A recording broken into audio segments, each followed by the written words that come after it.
나보다 나를 잘 아시는 주님, 내가 주를 떠나 어디로 가겠나이까. 나 어딜 가든지 주의 손이 나를 인도하시며 주의 오른손이 나를 붙드시리라. 나를 창세 전부터 계획하시고 지금까지 인도하시네. 하나님이여 주의 생각이 어찌 그리 보배로우신지요. 나의 생각보다 나의 뜻보다 더 크고 놀라우신 주님. 하나님이여 나를 살피사 나의 마음을 아시오니 나를 영원한 길로 인도하소서. 나보다 나를 잘 아시는 주님, 내가 주를 떠나 어디로 가겠나이까. 나 어딜 가든지 주의 손이 나를 인도하시며 주의 오른손이 나를 붙드시리라. 나를 창세 전부터 계획하시고 지금까지 인도하시네. 하나님이여 주의 생각이 어찌 그리 보배로우신지요. 나의 생각보다 나의 뜻보다 더 크고 놀라우신 주님. 하나님이여 나를 살피사 나의 마음을 아시오니 나를 영원한 길로 인도하. 하나님이여 주의 생각이 어찌 그리 보배로우신지요. 나의 생각보다 나의 뜻보다 더 크고 놀라우신 주님. 하나님이여 나를 살피사 나의 마음을 아시오니 나를 영원한 길로 인도하. 하나님이여 주의 생각이 어찌 그리 보배로우신지요. 나의 생각보다 나의 뜻보다 더 크고 놀라우신 주님. 하나님이여 나를 살피사 나의 마음을 아시오니 나를 영원한 길로 인도하소서.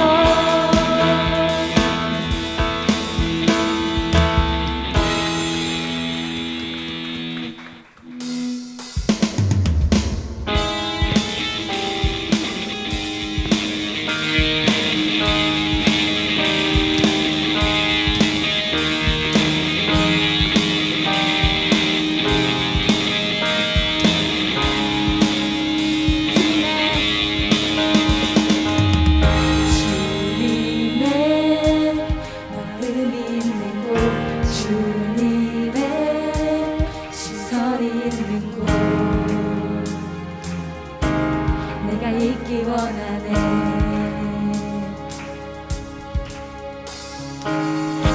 광야에 꽃을 피우시고 사막에 강물을 내시며 주의 놀라운 손길. 푸른 마르고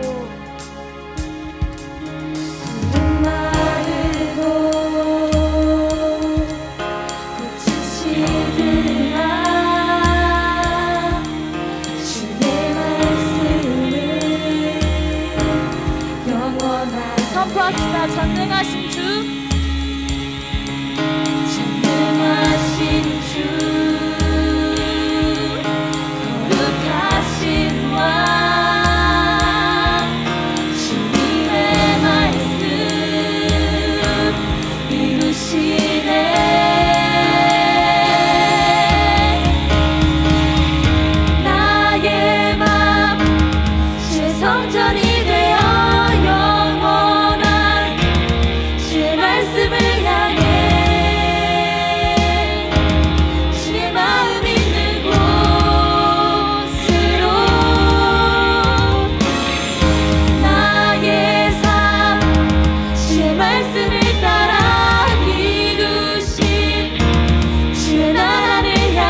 같이 나눌 말씀은요, 누가복음 2장 48절에서 51절 말씀입니다.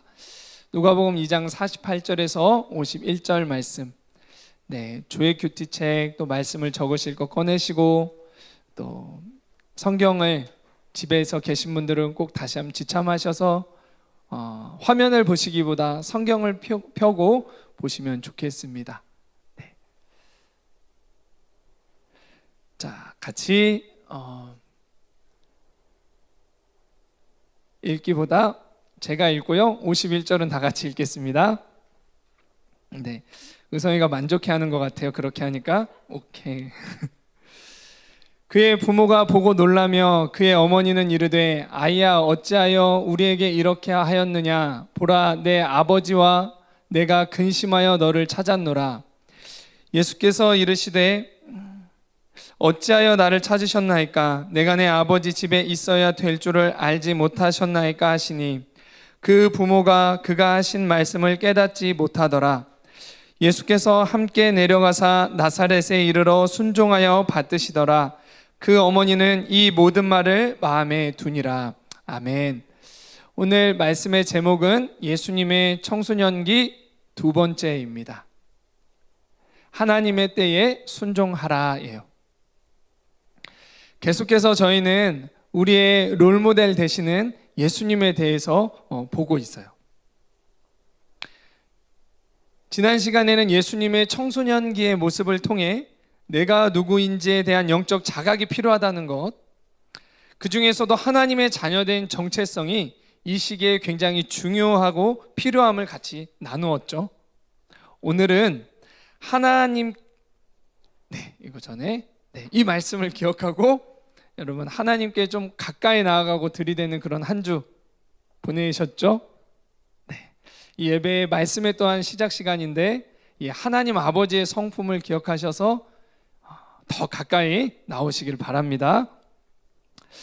자, 오늘은 하나님의 때에 순종하는 삶의 중요성에 대해서 하나님의 말씀을 같이 나눌게요. 일반적으로 사람들은 내가 원하는 것을 하고요, 내가 원하는 때를 따라서 살아갑니다. 그 기준은 어디서 찾아요? 많은 부분 유행에서 그 기준을 가져옵니다. 이렇게 해야 되는 시기인가 봐. 또 이렇게 해야 되는 그런 때인가 봐. 이걸 해야 하나 봐. 다른 사람들이 이걸 하네. 또 다른 사람들은 이 정도로 공부하네. 이런 비교 속에서 경쟁하고 내가 뭘 해야 할지를 정해요. 아니면 나도 모르게 그걸 그냥 따라하고 있어요. 그걸 하지 못하면 뭔가 불안해요. 근데 한번 생각해 보죠. 하나님의 영광을 나타내는 삶, 영향력을 나타내는 삶, 그 삶은 다른 사람과의 경쟁에서 이기는 걸까요? 경쟁에서 이기면 현재 유행하고 있는 것을 하면 영향력이 생길까요? 잠깐 인싸가 될 수는 있을지도 모르겠어요. 영원한 것은 아니겠죠. 근데 오히려 유행을 자주 따라가는 사람은 나중에 과거 사진 보면 되게 촌스럽긴 하더라고. 유행이 바뀌니까. 근데 저처럼 유행을 잘 모르는 사람은 과거나 현재나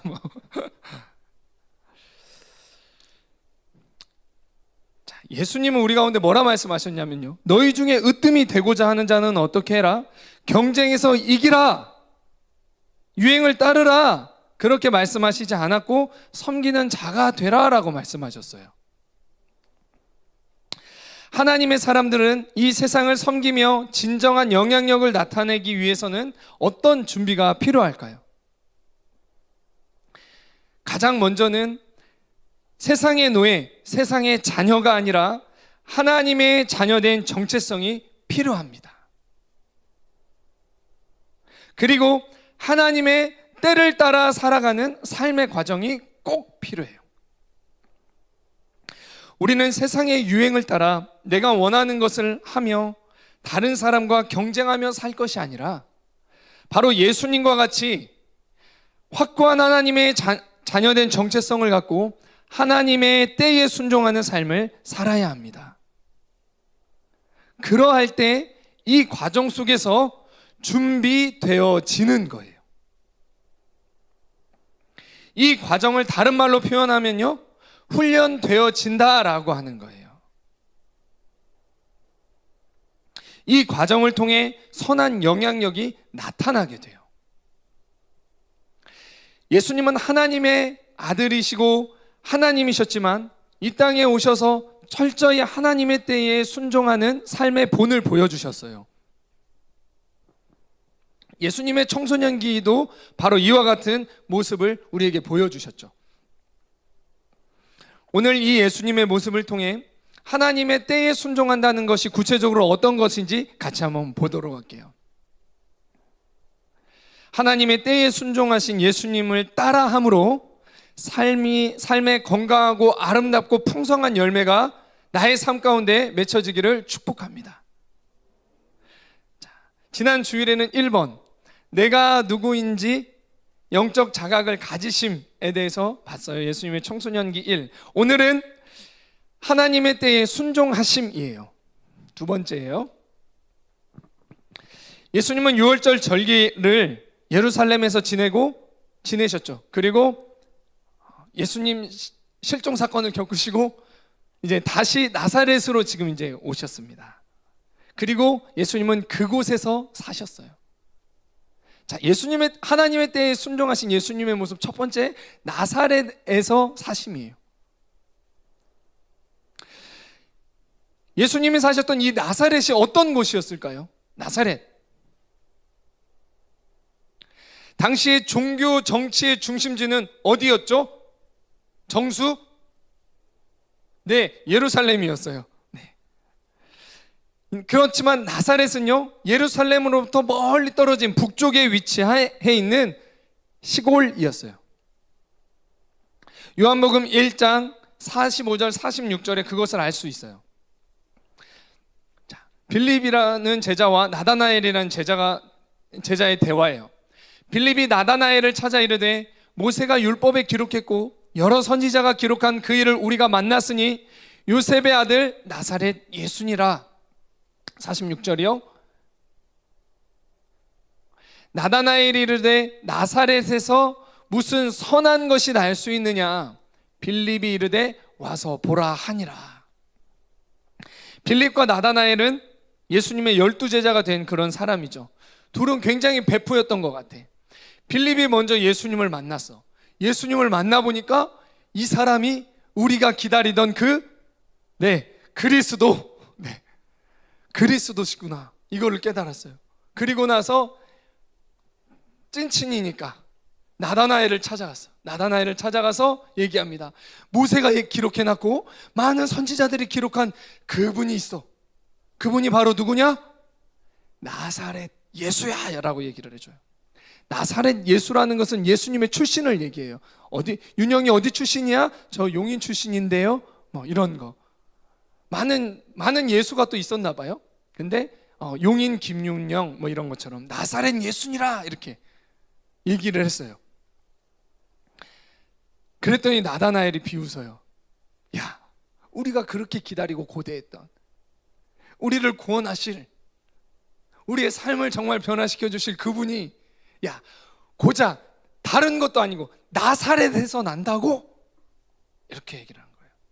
그러니까 빌립이 말이 안 통하네, 와봐. 그대로 와요. 나사렛이 어떤 곳이에요? 아무도 주목하지 않는 곳, 무시받는 시골 동네, 그곳이 바로 나사렛이에요.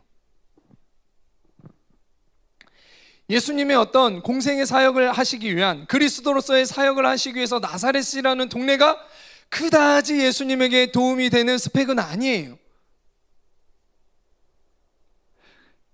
또 예수님은 보면요, 예수님은 나사렛보다 예루살렘 성전에서 성경 공부하고 하나님과 교제하는 것이 훨씬 더 좋았을 거예요. 예수님의 스펙상도 예루살렘 성전에서 성경 공부하고 막 이렇게 했다더라, 예수님의 어린 시절은. 그러면 그리스도이신가 봅니다 라고 더 많은 사람들이 뭐 인정했을 수가 있겠죠. 그런데 예수님의 스펙은 나사렛 예수라 이렇게 되어 있어요. 그러니까 한마디로 몫으로 살아가면서 힘든 고생하면서 살아왔던, 갈라지는 근육이 있고 피부는 거무잡잡한 그런 시골 이 사람이 예수님의 스펙이다, 이렇게 기록이 딱 되는 거예요. 그리고 예수님 스스로도 생각할 때 예수님은 성경을 공부하고 예루살렘 성전에서 대화를 나누면서 하나님과 더 깊이 기도하는 걸, 그걸 훨씬 더 원하셨을 거예요. 그래서 예수님은 유월절 절기에 어디가 있었어요? 예루살렘 성전에서 선생들과 성경 말씀을 듣기도 하고 묻기도 하였더라. 그러면서 예수님 실종 사건이 생긴 거죠. 오늘 본문이었다. 예수님은 그것이 너무나 행복하셨을 거예요. 그런데 예수님은 거기에 있겠다라고 떼쓰면서 내가 있어야 할 곳은 여기입니다 라고 하지 않으셨어요. 오히려 예수님은 다시 나사렛으로 가셨습니다. 그 시골 총구석에서 목수의 일을 배우며 가난과 힘겨운 노동을 이겨내며 살아야 하는 삶을 사셨습니다. 그런데 예수님은 그런 삶을 불평하시지 않으셨어요. 그리고 그곳에서 정확하게 하나님의 때를 따라 준비되어지셨습니다. 자, 우리는 어떤가요? 나는 어떤가요?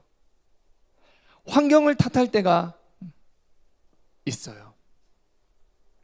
지긋지긋한 이 학교, 기말고사가 있지만 곧 방학이 있습니다. 힘내십시오. 이 촌구석과 같은 이 지역, 그래도 이 용인 언남동은 핫플레이스예요. 요즘 용인의 핫플레이스, 용인의 강남이라는 얘기가, 그 명동이라는 얘기가 막 들려요. 막 스벅 막 생기고 있고 막 카페와 은행과 막, 어쨌든 하지만 이 지역, 나의 집, 이 집구석 여러분도 그런 말 쓰시나요? 어떤 교회 탓할 때가 있어요. 왜 우리 교회는? 지금 환경을 벗어나면 지금보다 훨씬 더 잘하고 잘 될 것 같다고 생각하기도 해요. 현실을 부정하고 새로운 환경을 꿈꾸기도 해요. 우린 때로 환경 때문에 내가 성장하고 있지 못하다라고 생각해요. 그러나 하나님은 내가 처한 환경 속에서 나를 정확하게 훈련하십니다. 하나님은 환경이 나쁘다고 나를 준비시키지 못하시는 분이 아니에요. 오히려 이러한 때 이런 환경을 허락하신 분이 누구시냐? 지금 내 나이에 이 환경을 허락하신 분이 누구시냐? 하나님이십니다. 사도행전 17장 26절 말씀이에요. 자, 다 같이 한번 읽어보겠습니다. 시작. 인류의 모든 족속을 한 혈통으로 만드사 온 땅에 살게 하시고 그들의 연대를 정하시며 거주의 경계를 한정하셨으니. 아멘. 하나님이 우리를 이 지구에 살게 하셨죠. 온 땅에 살게 하시고 연대를 정하셨대요. 그들의 때를 정하셨대요. 여러분이 지금 이곳에 지금 태어난 것, 지금 2021년 6월을 살아가시는 것이 하나님의 정하신 때라는 거예요. 연대를 정하시고요, 거주의 한계를 정하셨대요. 거주의 한계를 누가 정하세요? 하나님이 정하십니다. 대한민국 경기도 용인 언남동 동백꽃 기쁨의 교회, 내가 한 것 같지만 큰 그림 속에서 누구의 주권이에요? 하나님의 주권입니다. 내가 거부하고 싶고 때론 회피하고 싶을 수 있는 현재 나의 환경이 하나님이 나를 준비시킬 수 있는 가장 최적의 장소인 거예요. 하나님께서 내게 허락하신 환경에 거할 때 가장 적합하게 훈련되어지는 거예요. 즉 준비되어져요. 그러나 하나님 편에서 준비되어지지 않는 사람의 특징, 그 사람들의 특징이 뭐냐?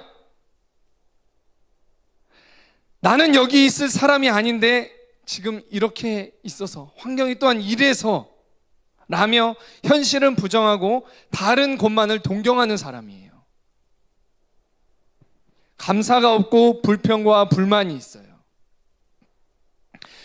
반대로 하나님 앞에서 준비되어지는 사람의 특징은요, 하나님이 허락하신 환경에 대한 감사가 있고 그곳에서 하나님께서 허락하시는 훈련에 집중합니다. 내가 환경을 바꾸려는 것이 아니라 하나님을 따라가며 준비되어져요. 그리고 하나님이 환경을 바꾸시면 그 때를 따라 그 환경에 맞는 훈련을 받습니다. 즉, 내 스스로 훈련을 끝내버리지 않아요. 이게 하나님 편에서 준비되어지는 사람의 특징입니다. 근데 하나님이 준비시키고자 하는데, 너무 사랑하셔서 예배하시고자 하는데 준비되어지지 않는 사람의 특징은 하나님이 허락하신 훈련을 내가 끝내버려요. 근데 끝나지나요? 안 끝나져요. 여러분, 하나님이 어떤 분이시냐? 이게 중요한데 하나님은 실수하지 않으십니다. 아멘이세요? 여러분, 하나님은 실수하지 않으세요. 연대와 거주의 한계를 정하시는 우리 하나님, 나의 아버지 하나님, 실수하지 않으시는 분이십니다. 아멘. 하나님 안에 거하는 사람, 하나님을 신뢰하며 따르는 사람, 하나님의 주권을 인정하는 사람은 결코 실패하지 않아요. 하나님 안에서 최적으로 준비되어지고 하나님이 사용하시는 사람이 돼요. 즉, 다른 말로 뭐예요? 쓰임받는 사람이 돼요. 나의 인생의 가장 중요한 목적이 뭐예요? 성공하는 것이 아니라 하나님 앞에 쓰임받는 것이 중요해요. 우리 학교, 우리 반, 우리 가정, 내 교회, 내 분반, 나의 셀, 내 가정, 가장 정확한 하나님의 훈련의 장소입니다. 안에서 사는 바가지 밖에서도 샌다는 말이 있어요. 이 말 들어봤나요? 네. 이렇게도 있고 이렇게도, 그런 말이 있어요. 안에서 새는 바가지를 가지고 밖에 나가서 이렇게 물을 떠도 그대로 똑같은 바가지는 그 바가지가 그 바가지예요. 물이 그대로 새죠. 지금은 물이 줄줄 새는데 환경이 바뀌면, 다른 곳에 가면 괜찮아지는 걸까요? 하나님이 허락하신 훈련 속에서 준비되어지는 과정이 있을 때 다른 곳에 가서 새는 바가지가 되지 않는 거예요. 환경을 바꾼다고 해서 안에서 새는 바가지가 갑자기 안 새는 바가지가 되지 않아요. 나의 환경 속에서 내가 받아야 될 훈련에 여러분 집중해 보시기 바랍니다. 청소년 시기 중에 지금 하나님 앞에 준비되어져야 할 부분이 무엇인지 생각해 보고 여러분 기도해 보시기를 바라요. 지금 현재의 훈련이 뭐지? 여러분, 그냥 흐름을 따라서 그냥 살아가기에 급급할 것이 아니라 이런 예배 시간을 통하여서, 하나님 앞에 서는 이 시간들을 통하여서 진짜 내가 받아야 될 훈련이 뭐지? 하나님이 내 삶 가운데 계획하고 계시는, 나에게 말씀하신 그 한 부분이 뭔지 한 번씩은 여러분 점검하고 가시기를 바라요. 이 점검의 시간들이, 말씀 앞에 묵상하고 말씀 앞에 서는 이 시간들이 이후에 내 삶을 또한 새롭게 할 거예요. 작전 타임이라고도 할 수 있는 거예요. 자, 그것이 때론 믿음일 수도 있어요. 관계일 수도 있고요. 자기 관리일 수도 있습니다. 말일 수도 있고요. 절제에 대한 훈련일 수도 있고요. 인내에 대한 거일 수도 있고요. 사랑에 대한 거일 수도 있고요. 리더십에 대한 거일 수도 있어요.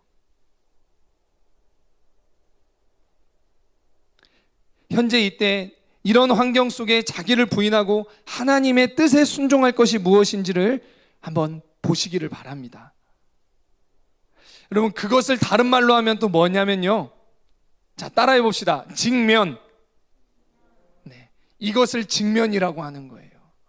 근데 우리는 직면의 반대말이 뭐예요? 회피입니다. 우리는 하나님이 나에게 주시는 훈련을 직면하기보다는요, 회피할 때가 많아요. 그러니까 훈련의 시간이 길어지고요, 준비되어져야 되는 부분들이 준비되어지지 않는 것입니다. 우리 한번 옆에 있는 분과 한번 인사하겠습니다. 아니면 영상으로 예배 드리시는 분들은 한번 선포하겠습니다. 하나님 앞에서 직면하겠습니다라고 하겠습니다. 그게 가장 빠른 길이고요, 그게 회복과 치유의 지름길입니다.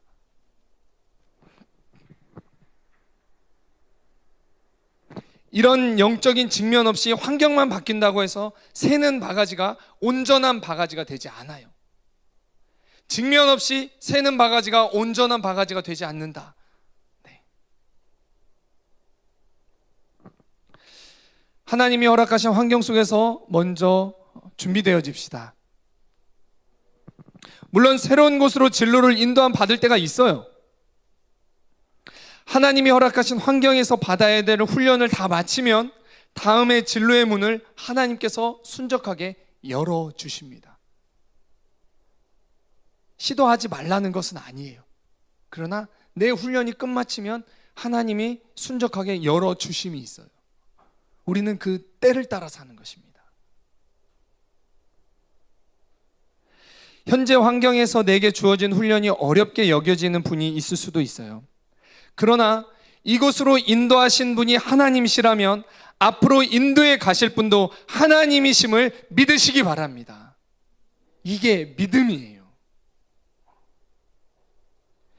요셉은 노예로, 죄수로 팔렸지만 환경을 탓하지 않았죠. 오히려 환경 속에서 불평과 원망, 환경 탓을 하지 않았을 때 하나님이 그를 어려운 환경이지만 어떻게 하셨어요? 그런 환경 속에서도 그를 형통케 하셨더라. 요셉의 스토리를 보면요, 형통케 하셨더라. 형통케 하셨더라. 환경이 그를 어떻게 하지 못해요. 노예로 가도 죄수로 가도 하나님이 형통케 하셨더라. 이게 따라다녀요. 나중에 결국 그의 입을 통해서 나오게 된 고백은요, 원망이 아닌 감사요, 하나님의 주권에 대한 인정이었습니다. 우리 창세기 45장 7절에서 8절 말씀을 큰 목소리로 한번 읽어볼게요. 자, 7절은 우리 남학생들이 큰 목소리로 읽고요, 8절은 여학생들이 큰 목소리로 읽겠습니다. 이곳에 엄청나게 많은 남학생들이 있어요. 자, 큰 목소리 부탁합니다. 7절이 남학생이었죠? 네. 같이 읽겠습니다. 시작! 큰 구원으로 당신들의 생명을 보존하고 당신들의 후손을 세상에 두시려고 나를 당신들보다 먼저 보내셨나니, 그런즉 나를 이리로 보내니는 당신들이 아니요 하나님이시라. 하나님이 나를 바로에게 아버지로 삼으시고 그 온 집의 주로 삼으시며 애굽 온 땅의 통치자로 삼으셨나이다. 아멘. 요셉이 결국은 고백합니다. 내가 이곳에 있는 것, 내가 팔려갔던 것, 내가 죄수됐던 것 당신들 때문에 그런 것이 아니에요. 당신들 환경을 탓하고 그 다른 사람 탓을 하지 않았어요. 그랬을 때 결국의 고백은 하나님의 주권을 인정합니다. 원망과 불평이 아니었어요. 감사했습니다. 우리가 환경을 또 과감하게 근데 바꿔야 할 때가 있어요. 과감하게 뿌리쳐야 될 때가 있어요. 그때는 언제냐? 죄의 유혹이 있는 자리에 있다면 그럴 때는 과감하게 그 자리를 바꿔야 돼요. 맨날 집에 가서 그 인터넷의 유혹을 이기지 못하는데, 내 방에 들어가면 인터넷의 유혹을 이기지 못하는데 내가 이것과 싸워서 이기리라 하면서 맨날 집에만 가면 맨날 지잖아요. 그렇죠? 네. 아닌 것처럼 하고 앉아있는데 여러분 아닐 수 있는데 제 얘기가 그래요. 맨날 집에 가면 나는 오늘 집에 가서 공부 열심히 해야 되겠다 하고 책상에 앉으면 15분이 지나면 정확하게 침대에 누워있는 나를 발견해. 해야 되는데 여러분, 그런 경우는 과감하게 환경을 바꾸셔도 돼요. 내가 막 이겨보겠다 하기보다는 스카를 가거나 등등. 그런 경우가 아니라면 하나님이 사인을 주시고 열려진 문을 주실 때까지 하나님을 실수하지 아니하시는 이 하나님을 신뢰하며 현재의 환경을 회피하기보다는 그곳에서 준비되어지시기를 바랍니다. 다음으로 51절에 보면 나사렛에 이르러 예수님이 그러면 이제 어떻게 하셨느냐? 하나님이 허락하신 그때의 예수님이 부모님께 순종하셨어요. 51절 말씀에 보면 순종하여 받드시더라 이렇게 되어 있어요. 네, 작은 2번입니다. 네. 50절에 보면요, 예수님의 부모님은 예수님이 하신 말씀을 이해하지 못했어요. 내가 아버지 집에 있어야 될 줄을 알지 못하시나이까? 예수님이 이렇게 얘기하니까 그의 부모가 그의 말을 무슨 말인지 알지 못하더라 이렇게 기록이 되어 있어요. 뭐냐? 예수님의 부모님은 예수님의 정체성을 알고 있었지만 예수님을 온전하게 이해하실 수는 없었어요. 그러나 예수님은 하나님께 순종해서 아버지 요셉과 어머니 마리아에게 순종하며 그 두 분을 공경하고 받드셨어요. 순종하고 받드셨더라. 나사렛에 이르러 순종하고 받드셨더라. 예수님은 하나님이 허락하신 권위에 순종하셨어요. 아마도 어린 예수님이셨지만 예수님이 마리아와 요셉보다 더 영적인 통찰력이 있고 성경에 대한 더 깊은 깨달음이 아마 있었을 거예요. 만약 그렇다고 한다면 예수님이 마리아와 요셉을 무시할 수 있어요. 그 권유를 인정하지 않을 수도 있어요. 내가 아버지의 집에 있어야 되는 것을 알지 못하십니까? 아니 왜 이 말씀도 깨닫지 못해요? 라고 무시하면서 살아가셨을 수도 있지만 예수님은 그렇게 사시지 않으셨어요. 순종하여 받으셨더라.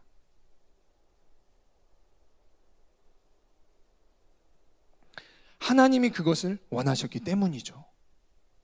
신명기 5장 16절에 보면은요, 내 부모를 공경하라. 그리하면 내가 장수하리라. 그리고 어떻게 되냐면 내가 복을 받으리라라고 말씀하십니다. 하나님의 뜻이었기에 예수님은 그 권위에 순종하셨어요. 그럼 권위에 대한 순종은요, 우열에 따른 순종이 아니라 하나님이 내신 질서에 대한 순종이에요. 자, 나보다 우열하면 나보다 우하면 내가 순종하고 나보다 열하면 무시해야 되나요? 그것과 전혀 상관이 없어요. 제가 여러분보다 열한다 하더라도 여러분들이 하나님 편에서 하나님이 허락하신 그 권위에 순종한다라고 하면 그 복이 누구에게 가요? 여러분에게 가는 거예요. 하나님은 질서를 내신 분이 하나님이십니다. 하나님은 이 질서를 통해서 우리를 보호하세요. 질서란 모든 사람에게 유익이 되는 거예요. 하나님은 이 질서를 통해서 우리를 보호하시는데 악한 영들이 하는 건 뭐예요? 질서를 파괴시키는 일을 합니다. 자, 잘 보세요. 여러분 나중에 분별력을 가질 때 이 하나님의 성품에 근거해서 잘 한번 보시면 세상에 대한 분별력도 가질 수 있어요. 자, 말씀이 길어지기 때문에 여기까지만 하고, 그렇기 때문에 하나님 때를 따라 하나님이 내게 허락하신 권위에 대한 순종은 사람에게 대한 순종이 아니라 하나님의 말씀에 대한 순종이에요.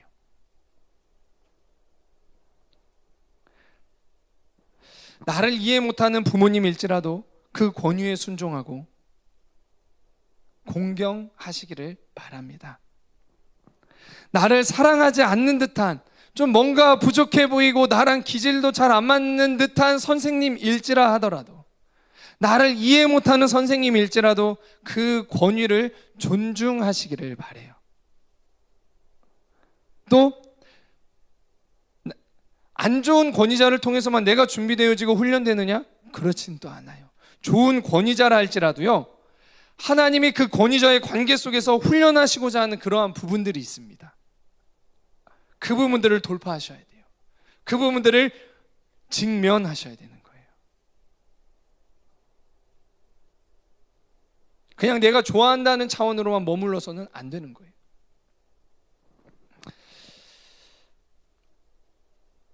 우리는 내게 허락하신 분께 순종하고 공경하는 그 과정을 통해 하나님께서 나를 준비시키고자 하는 부분들이 준비되어져요. 내 인생 하나님의 손에 달려 있습니다. 사람을 상대로 해서 싸우면 괴로움만 더해지지만 그 권위자를 허락하신 하나님을 상대로 하나님께 순종하면 하나님이 내 인생을 보호하시고 책임지십니다. 아멘. 여러분 이걸 믿으시기를 바라요. 사람이 내 인생을 어떻게 하지 못해요. 사람이 내 인생을 망하게 하지 못해요. 내가 하나님 앞에서 살지 못하기 때문에 내 인생이 삐걱거리는 거예요. 하나님 앞에서 살면 내 인생이 망하지 않습니다. 하나님이 때를 따라 인도하세요. 예수님이 누구를 부르셨어요? 예수님이 제자들을 부르실 때 뭐라 얘기하시냐면 나를 따르라 얘기하시죠. 이 얘기는 뭐예요? 예수님이 제자들을 부르실 때 스펙 좋은 사람, 그런 사람을 부르신 것이 아니에요. 예수님이 하나님의 놀라운 나라를 이 땅 가운데 이뤄내시기 위해서 예수님이 부르셨던 그 사람들은 누구냐? 예수님께 순종하고 예수님을 따를 수 있는 사람을 부르셨습니다. 그 따르는 자들을 부르셨어요. 그 따르는 자들이 나중에 어떻게 돼요? 주님 안에서 되어지는 것이에요. 하나님의 영광을 위해서 되어졌죠. 준비되어졌죠. 말씀대로 이루어졌죠. 내가 너를 사람 난 어부가 되게 하리라. 되어졌죠. 이게 하나님이 하시는 방법입니다.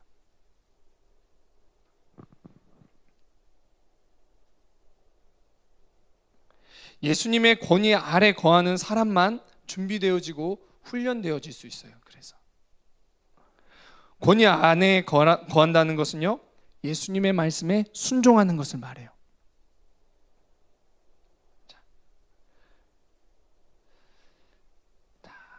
하나님이 내게 허락하신 권위에 여러분 순종하시기를 바랍니다. 그럼 내 삶에 하나님이 맺게 하시는 열매가 맺혀지게 돼요.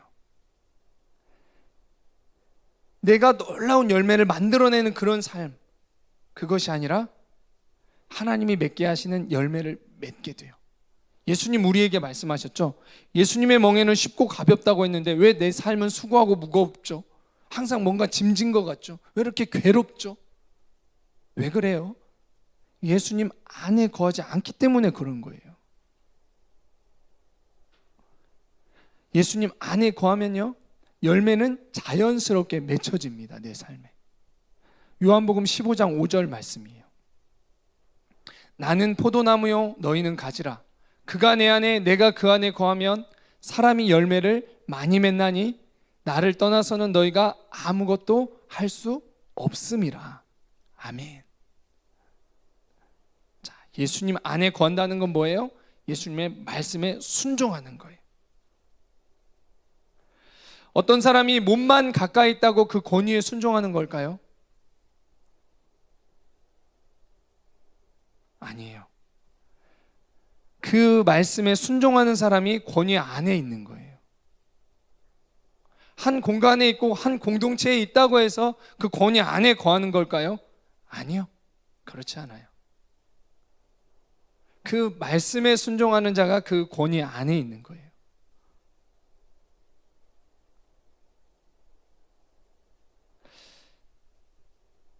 하나님은 내게 허락하신 환경에서 하나님이 허락하신 권위 안에 거할 때 열매를 맺게 하십니다. 말씀을 정리하며 마치기를 원해요.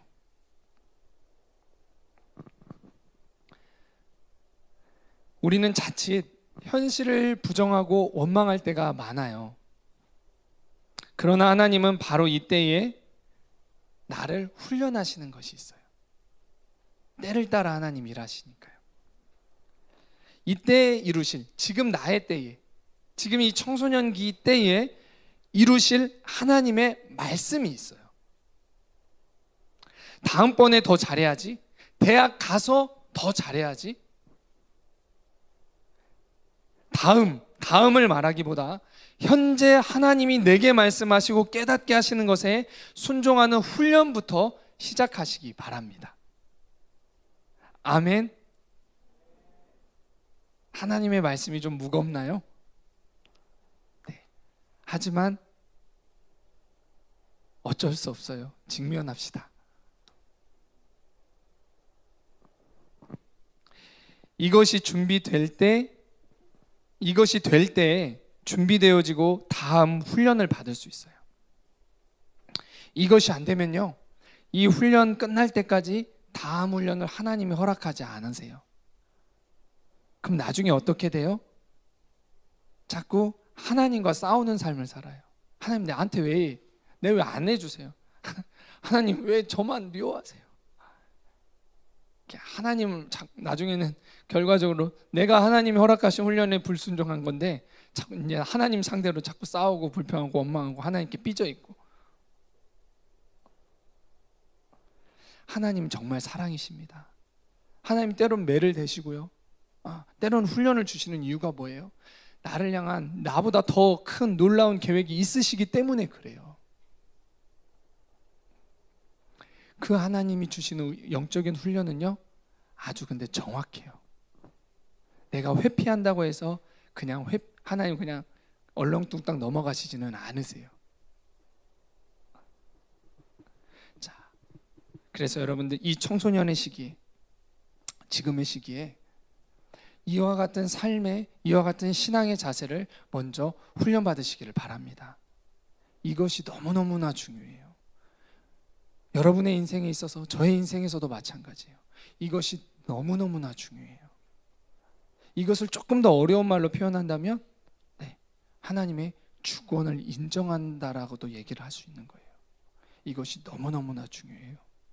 하나님의 주권을 인정할 때, 하나님의 때를 따라 살아갈 때 준비되어지는 거예요. 다른 많은 것을 하는 것보다요, 기본기를 제대로 갖추는 것이 훨씬 중요하죠. 수학 어려운 문제를 풀어본 것보다 더 중요한 건 기본기를 제대로 닦고 하는 것이 더 중요하잖아요. 큰 인생에 전 마찬가지예요. 내가 현재 은혜를 받고 현재 무엇이 되느냐보다 더 중요한 거, 정말 신앙의 자세를 새롭게 하는 것이 훨씬 더 중요해요. 이것이 정말 가치 있는 것이고 이것이 정말 반짝반짝 빛나는 진주와 같은 거예요.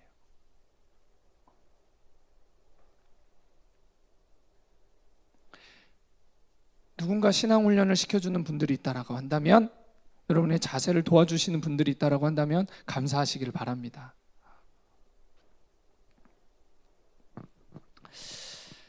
청소년기, 지금의 때에 환경을 탓하고 다른 사람을 탓하기보다 하나님을 신뢰하고 순종해서 하나님이 허락하신 환경과 권위 아래서 준비되어지시기를 축복합니다.